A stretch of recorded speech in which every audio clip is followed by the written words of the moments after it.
We are just 2 weeks to the Masters, and it's been less than 5 months since last year's November edition, which was won by Dustin Johnson, set a new scoring record at 20 under. It's not going to play that easy. It's going to go back to how it regularly plays in that April spot on the calendar. Not going to have Tiger Woods continuing to recover from that car crash. May not have Brooks Koepka either, who's recovering from last week's knee surgery. So you take a look at the schedule leading up to the Masters. We've got the WGC match play, which is in progress. Next week, the Valero Texas Open. And then the Masters to lead off the majors for 2021. So let's talk about it with CBS Sports golf analyst Michael Breed. And let's start with Rory McIlroy, who's kind of been a mess lately, especially off the tee. Tell us about the big change he made and how it could affect his play at the Masters.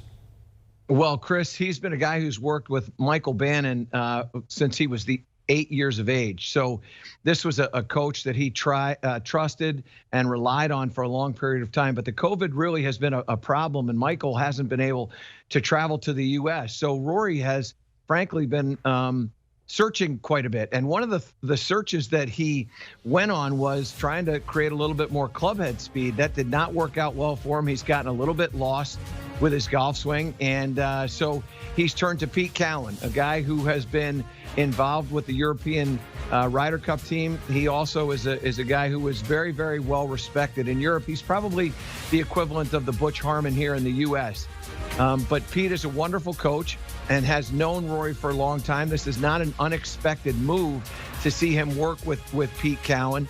And hopefully he's able to put things back together again and get back to the form that we're used to seeing. That golf swing of Rory's is a magical motion that is almost addicting to watch. It's honestly, it's one of my favorite motions. And when it's on form, boy, I'll tell you, he can do anything he wants with a golf ball. And right now, it's just not working out for him. And hopefully he and Pete will be able to put it back together in time for Augusta. Rory's a 4-time major winner. So is Brooks Koepka, who had surgery on his right knee a week ago.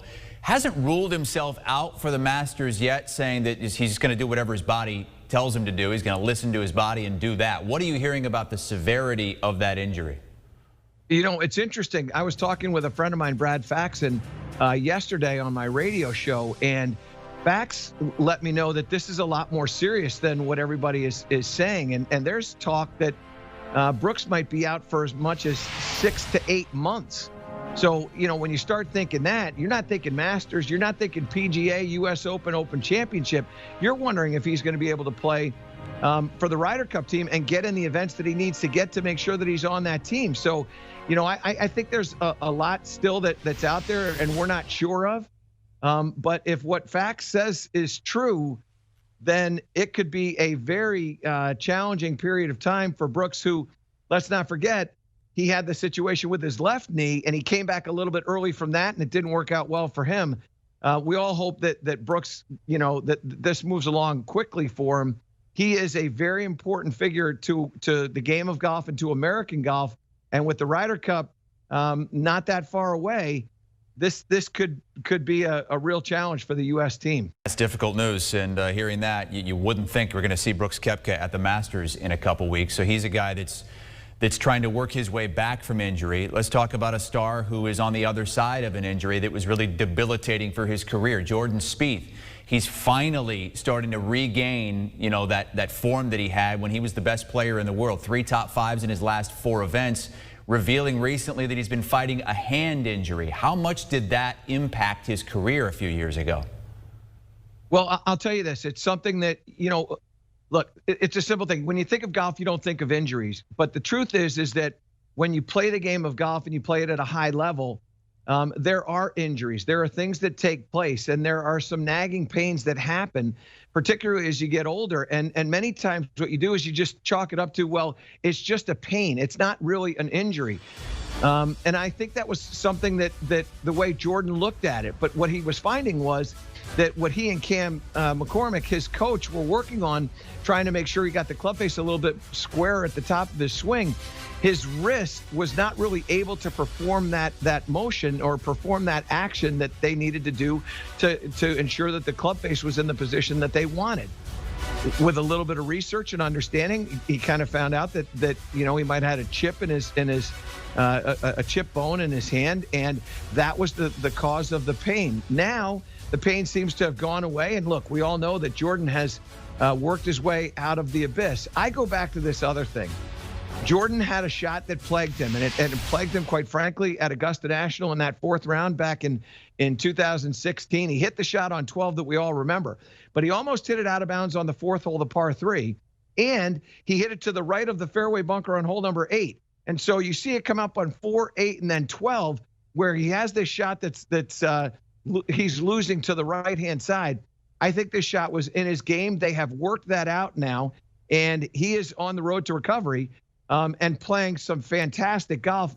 And I think that he's going to be very ready for Augusta National, and he's going to have a great Masters. Michael, betting has become such a large part of sports and golf in particular. I mean, we have Bryson DeChambeau, guys like that, sponsored by betting sites, really embracing it, when they can help their fans win some money. And Jon Rahm says, now, if you're looking at putting something on me for the Masters, think again. He says, if anybody's thinking of betting on me on the Masters, maybe think about it twice, because there's a chance I'm going to have to turn around and leave that week. Saying that because, well, his wife is due to have a child around that time. So if that happens, he's going to be gone. So just throwing that out there. Rahm at plus 1,400 to win the Masters. Good on him for putting that out there, and for, listen, they're being a family man, saying, if this happens, I'm gone. Yeah, the priority now, and rightly so, is you want to be a dad. You marry the woman of your dreams, and you start this family. You're going to be there for the birth of your child or children. That's just the way it is, and rightly so, as I said.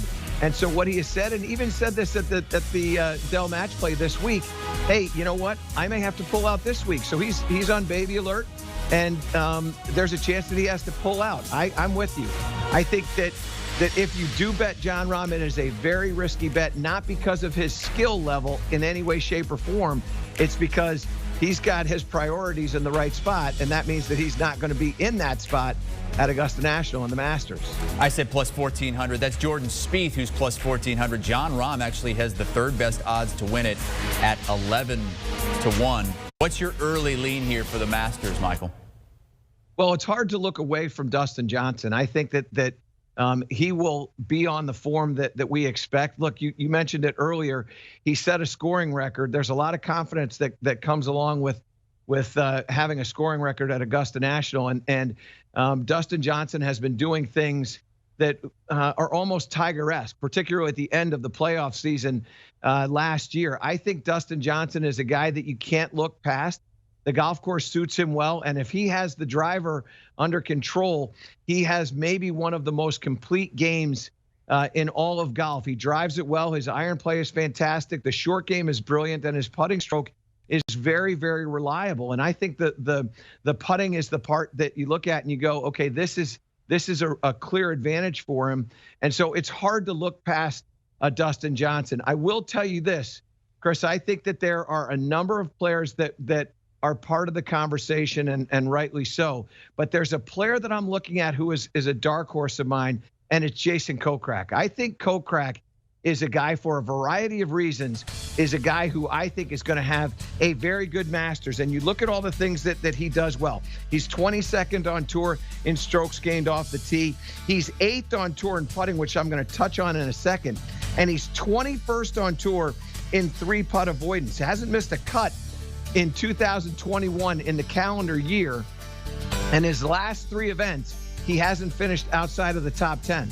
But what's been so impressive to me is the putting. I mentioned before that he's 8th on tour in strokes gained putting. Here's the thing that's so impressive. Absent of 1 year in 2014 where he was 53rd on tour in strokes gained putting, he has not been inside the top 100. And he's gotten it to where he is 8th on tour in strokes gained putting. He changed his putter. He went to a little bit of a longer putter. He'd been putting with a 35-inch putter for the totality of his career. He switched to a 36-inch putter, and he's 6'4". So he's a little bit taller, sees the lines a little bit better, and the ball is coming off the putter on the line that he wants with the speed that he wants. When you're able to control your pace the way he has, and you're making the putts, and he picked up his win as well, his first one on tour at the end of the 2020 calendar year. I think this is a guy you can't look past. He's 90-1, but I think he's a lot stronger bet than those odds. Yeah, you might want to get that now, because in some places that's already gone down to 80-1, and if he performs well in the couple weeks leading up to it, like Michael suggests, that might get even better. So you might want to hit that fast. If you can find that at 90-1, grab it. Michael Breed, thank you so much for your time and your expert analysis here on HQ. All right, our thanks to Michael Breed, who you can watch on CBS Sports Network Mondays at 7 p.m. Eastern Time. Course Record with Michael Breed. Want a sports network that delivers everything that matters about the game? The highlights, the picks, the instant analysis. No yelling, no fake debates, no politics. Hit the subscribe button and never miss a moment.